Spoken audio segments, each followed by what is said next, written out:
अंधकार मन का मिटे, तन का कटे कलेश, आत्म तृप्ति सुख शांति का एक यही संदेश। योगी बनो पवित्र बनो, योगी बनो पवित्र बनो, जीवन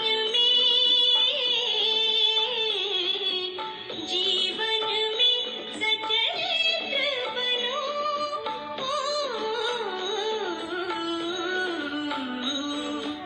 योगी बनो पवित्र बनो।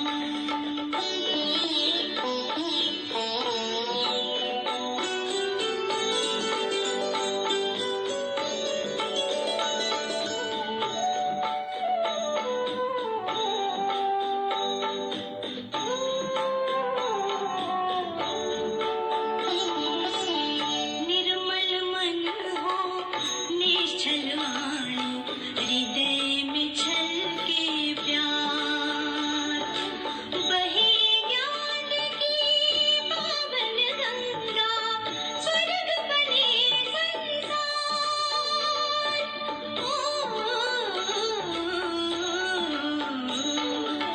योगी बनो पवित्र बनो।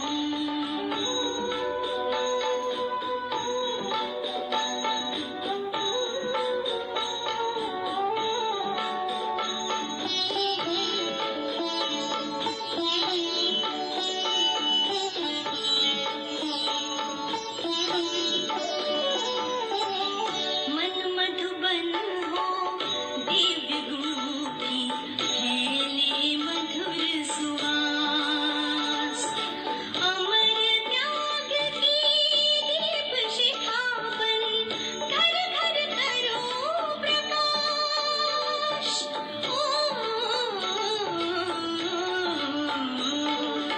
योगी बनो पवित्र बनो, जीवन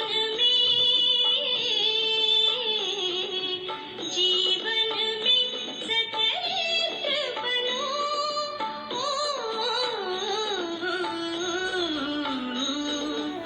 योगी बनो पवित्र बनो। Om Shanti. Many hearty greetings to the viewers of this video. I am Tulsiram from Pune, India. Today is 16th November and this is time for Amrit Veda, remembrance of the Almighty Father Shiv.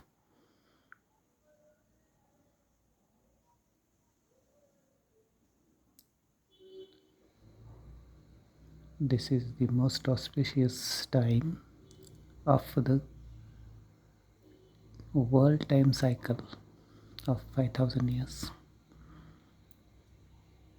As I understand, everything repeats cyclically, day and night, years, epics, yugs, and Srushti Chakra. There are 5 yugas, one say. Golden Age, Silver Age, Copper Age, Iron Age.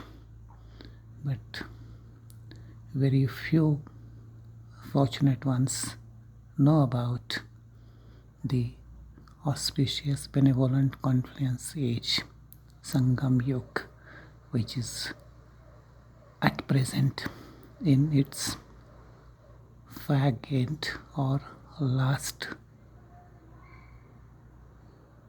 period of confluence age of 100 years. This is 2025 and within next few years, that is before 2036, the cycle is going to complete and new cycle will begin from 2037. How do we believe in this?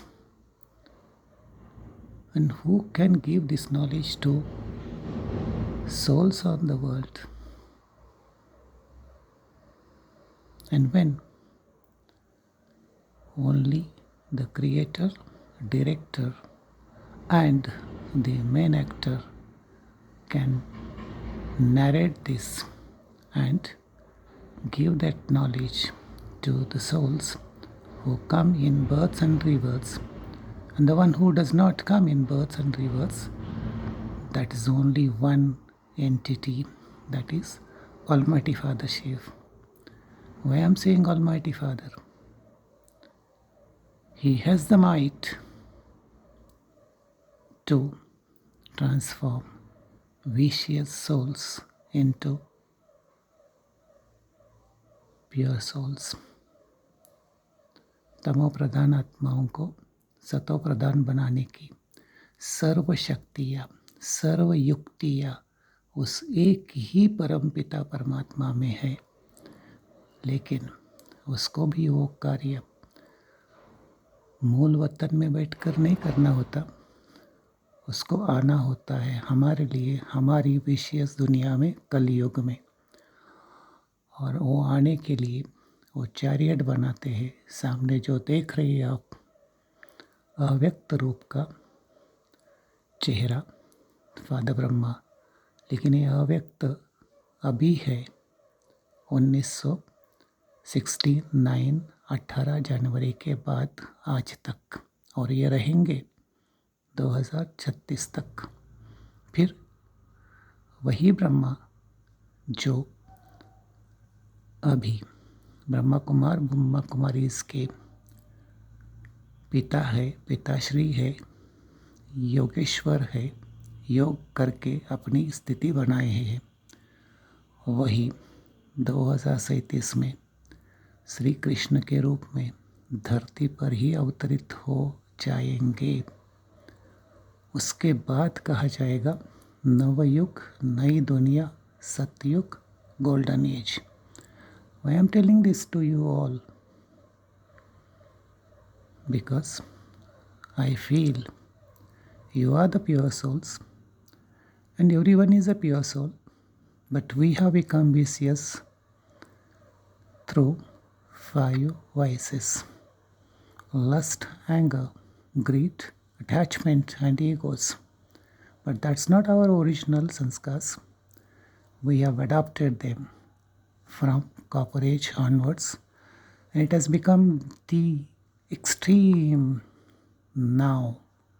And that is why I have a feeling that in the rest of the period of time, 10 years, 12 years, we have a chance and we become a chancellors of the heavenly right, birth right of God.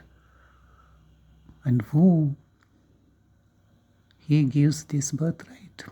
Those who adopts, accepts his code of conduct. What is his code of conduct? Become pure, become yogi, become ज्ञानी। ज्ञानी बनो, योगी बनो, सतो प्रधान बनो और बाप के मददगार बनो। किस बात में? शांति के, सुख के, पवित्रता के, आनंद के वाइब्रेशन दुनिया में फैलाकर विश्व में शांति निर्माण करने के लिए। तो आइए बाप के मददगार बनिए। और ये जो समय है, जैसे आप देख रहे हैं यहाँ, एक खास आपके लिए ये वीडियो बना रहा हूँ कि एक घर छोटा सा हो, बड़ा हो, हम सबकी जिम्मेवारी है इसको शुद्ध, पवित्र, प्योर, पॉजिटिव बनाने की। जितना हो सके, जहाँ हो सके, ऐसे इसको बनाते चलिए, दुनिया को बदलते चलिए, स्वयं को बदलते चलिए। आइए एक छोटा सा किचन भी देख लीजिए। ओम शांति। ये है छोटा सा किचन। किसका? सामने जो तस्वीर है ये है भोले भंडारी का। लेकिन भंडारी और भंडारा, भंडारी है शिव बाबा और भंडारा है ब्रह्मा बाबा का। क्यों भंडारा ब्रह्मा बाबा का है? क्योंकि वो साकार का है। शिव पिता के पास में कोई भंडारा नहीं है साकार के लिए, वो भंडारी है। भंडारी मतलब he has got everything for us।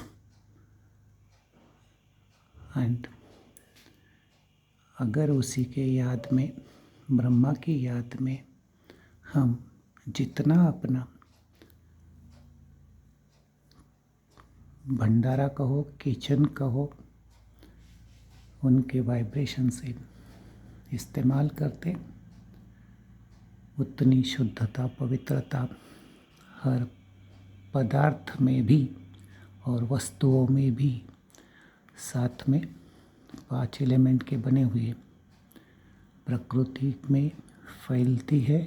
स्वयं के प्रकृति द्वारा फैलाती आत्मा है, लेकिन आत्मा को शक्ति मिलती है, करंट मिलता है शिव बाबा की याद का।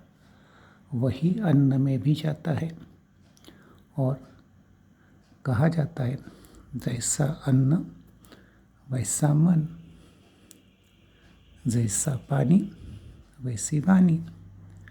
तो ये छोटी सी झलक आपको इसलिए दिखा रहा हूँ कि आप भी अपने घर को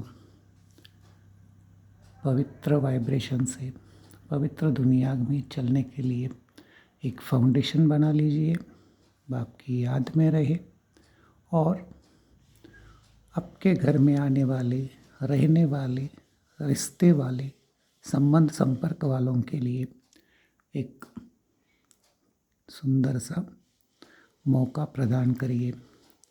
हो सकता है कोई आपको माने ना भी माने, मर्जी बन की। अगर वो माने तो समझे वो ब्राह्मण कुल के है, सतयुग त्रेता युग के हकदार है। अगर न माने तो ना वहाँ के है ना संगम युग के है, तो लटके रहेंगे बीच में, कॉपर युग के बाद कलयुग तक। मतलब आएंगे नरक में। स्वर्ग का एक जन्म भी नसीब नहीं होगा। और ऐसे होंगे कितने? 900 करोड़ में से 33 करोड़ निकाल दीजिए, बाकी सब नरकवासी बनेंगे द्वापर युग कलयुग में। और भाग्य जिनका है 84 जन्मों का, शुरू से आने का, वही इस ज्ञान को भी समझेंगे, इस धारणा को भी अपने में धारण करेंगे। They will inculcate all the virtues of the Almighty Father's code of conduct and become Jnani, Yogi, and they would become messengers, Paigambas for the world transformation. And Tulsi Ram once again greeting you all the viewers from this small kitchen in sweet remembrance of Almighty Father Shiv. So be happy, be joyous, and radiate your purity, peace, bliss, and happiness to the elements, to the world, for the transformation of the last phase during this confluence age. So congratulations, अभिनंदन, मुबारक हो। ओम शांति, ओम शांति।